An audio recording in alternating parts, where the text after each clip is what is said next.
Oke, kita kembali ke Mazari channelnya petani amatir, karena tidak ada profesional tanpa amatir.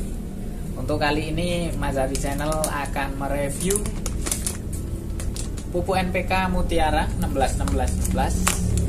Nah, kemarin kita sudah unboxing ya mengenai pupuk Mutiara ini. Nah, untuk yang belum melihat videonya bisa dilihat di deskripsi guys.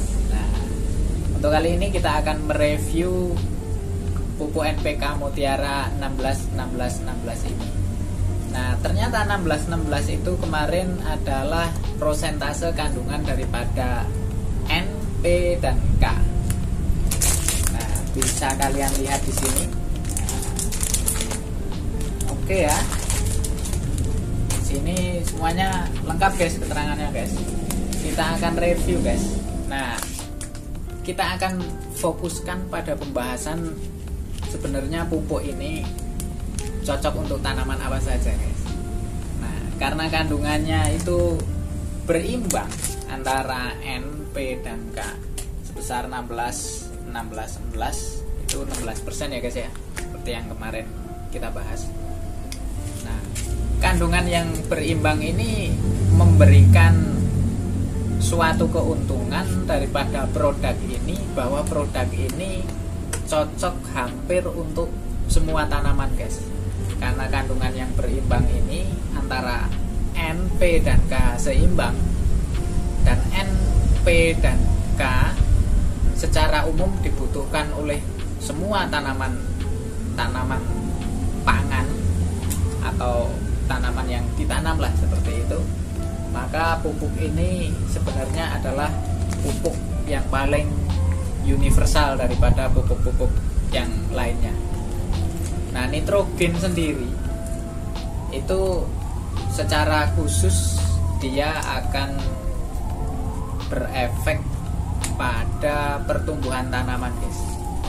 Nah, mulai dari proses percabangan, pembentukan daun baru, munculnya akar dan lain sebagainya mengenai pertumbuhan itu didominasi oleh unsur nitrogen guys. Nah, jadi untuk tanaman-tanaman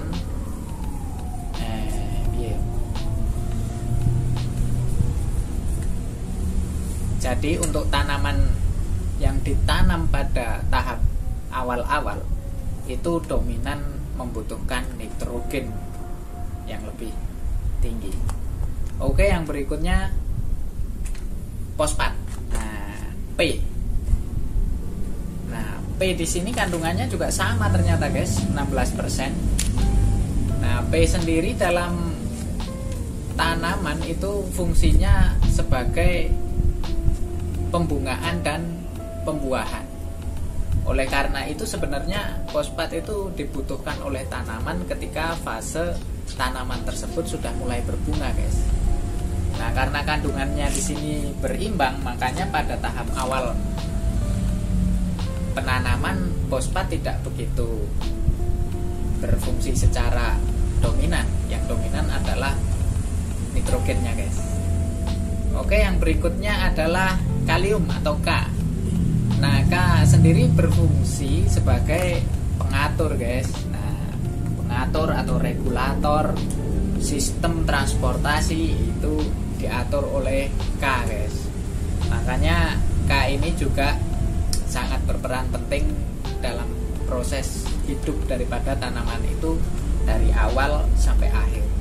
Jadi di sini komposisi 16 ini ketika digunakan untuk tanaman tahap-tahap awal itu yang paling dominan berfungsi adalah N dan K-nya guys. Ketika NPK Mutiara 16 ini kita aplikasikan pada tanaman yang sudah dewasa, maka yang berfungsi secara dominan adalah P, fosfat, karena berfungsi sebagai pembungaan dan pembuahan, dan kaliumnya sebagai pengatur atau regulator daripada aktivitas proses masuk dan keluarnya zat-zat daripada akar. Oke, jadi secara umum pupuk ini bisa digunakan untuk seluruh tanaman karena memiliki komposisi aplikasi yang lengkap.